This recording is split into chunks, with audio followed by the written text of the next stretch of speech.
Today we're going to build an awesome 3-watch collection from 3 small European brands, and I bet you haven't heard of all of them before.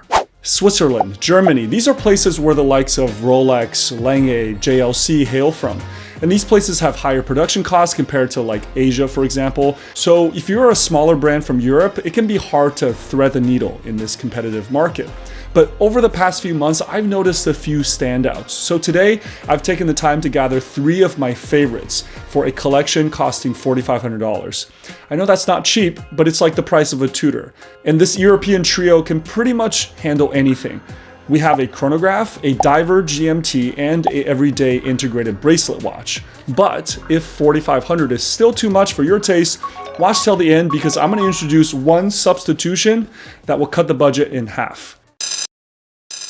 Hey guys, I'm Max and this is WatchCrunch. Wait, before you skip forward, our meetups feature just went live on the app. So if you live in or near a big city, go see if there's a meetup happening near you. If not, you can host one. You know, get out of the house, make some watch friends.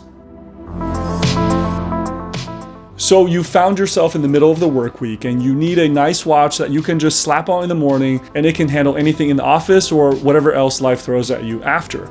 Well, I'd say skip the PRX. Let me introduce you to the Swiss microbrand Dorenzo. Yes, for the same price of about $800, the DRZ04 is better in every way. Taking this watch out of the box, you immediately tell that Sergio, the brand owner, is a designer first. The watch comes in many different colors. This marigold version has avant-garde vibes with pill-shaped markers and a skeletonized handset. Instead of a rehaut, the dial curves up like a dish at its edge where it meets the crystal, and we get a circular date window tucked in at the 6. The next thing that hits you is just the level of finishing here. From the top of the bezel down, we get alternating brushed and polished surfaces. All the edges are clean.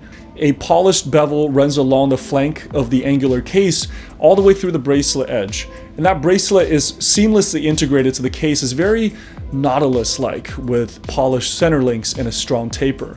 And unlike the PRX, the first link here articulates almost 90 degrees, making this 40 by 11 mil watch, which happens to be identical as the PRX on paper, much more wrist-friendly.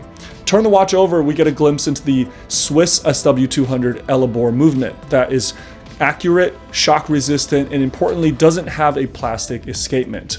Oh, did I mention it has a screw-down crown and a full 100 meters water resistance? Dorenzo also recently launched their DRZ02 model, which is even more like Tron the movie. But the 04 to me is the enthusiast choice for an integrated bracelet watch under $1,000. Okay, the weekend is upon you, and you want to take your carbon fiber bike out to the countryside for a ride. Well, make this Brevier, a Swedish microbrand, your companion. This Grand Tour model is one of those watches that I knew I wanted the moment that I saw it in a picture. The dial color is nothing like I've seen before. It's grayish silver with a metallic finish that changes shades in the light, on top of which we get pink accented chrono hand with a little cap right over the pinion and pink hour markers. These markers are recessed like in a sandwich style, and each element has a black border for superior contrast. The result is a very two-dimensional aesthetic. The watch face almost looks like one of those e-readers with the electronic ink, just clean and flat. The PVD case is all business at 38.5 millimeters, which is on the smaller side, so I've replaced the stock black band with a light gray Barton silicone for a little bit of extra visual kick. The display caseback shows off a well-decorated Sellita SW511 movement, which basically is a modernized Valjoux 7750. Swiss chronograph movements are not cheap, and the Valjoux is not thin, putting this watch at 14.5 millimeters high. But the engagement with the polygonal-shaped pushers do feel nice and positive. So at $2,600, this is the most expensive of the bunch. But if you're a cycling enthusiast and you want something that really speaks to your niche that looks like nothing else on the market, you might just want to take this Brevier for a spin. Okay, now I promised you guys I'd give you an alternative that can cut the budget in half. Well, how about something out of France in the form of this Baltic bicompax? This salmon dial beauty derives its style from a few decades earlier, as you can see, so it's far less likely to be on the bike ride with you than maybe accompany you to the bar afterwards for an old-fashioned. Coming in at just over $500, this is a hell of a deal. The dial has a sandy center section with a brush finish outboard and circular graining around the subdials. So all these different surfaces really dance in the light. The hands, they're classic leaf shaped, and the hour markers are really well proportioned. A high domed acrylic crystal keeps things period correct.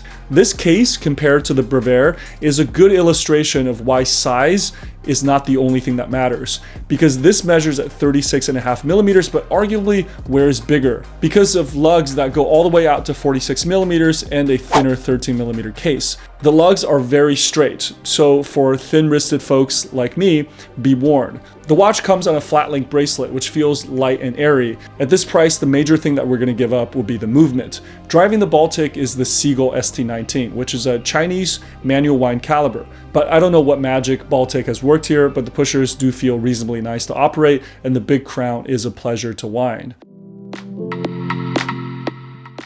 So let's say your boss is finally letting you take a vacation, maybe to another time zone, maybe somewhere tropical. Well, it's time for a fun travel watch. Let me suggest the Circula Aquasport GMT. Did you know Circula Watch Company was founded 60 years ago in Germany and recently revived? So we're even getting a little bit of history with this pick. Colors, colors, colors. That is the name of the game with this watch. There is a deep blue sunburst style with orange accented second hand and marker surrounds. An inner recessed track manages the stubby GMT hand with a 24-hour reading, and a playfully colored bezel features two-tone scheme of baby blue and forest green. This is a 40mm watch, but wears a hair bigger because of that bezel. But the cushion-shaped case with a 46 lug-to-lug keeps things in check. The watch has a bracelet option, but for my 6.5-inch wrist, I prefer it on this green tropical rubber. For $1,200, it's a striking package, hosting a top-grade Sellita SW330 movement inside. No, it's not a traveler GMT movement, so the hand that jumps is the GMT hand and not the jump hour, but the movement does help the watch stay proportioned at 13.5 mil thick. And with a screw down crown and a full 200 meters of water resistance, to me, this is like the ultimate tropical vacation watch. For something more dive specific, Circula also launched their titanium dive sport model, and that one looks like a hit. But if all the choices from today are too expensive for you, I suggest you check out this video where I talk about a Swiss diver with a 100-year-old history and a Swiss ETA movement inside that you can pick up at Costco for less than $300. Yeah, check it out.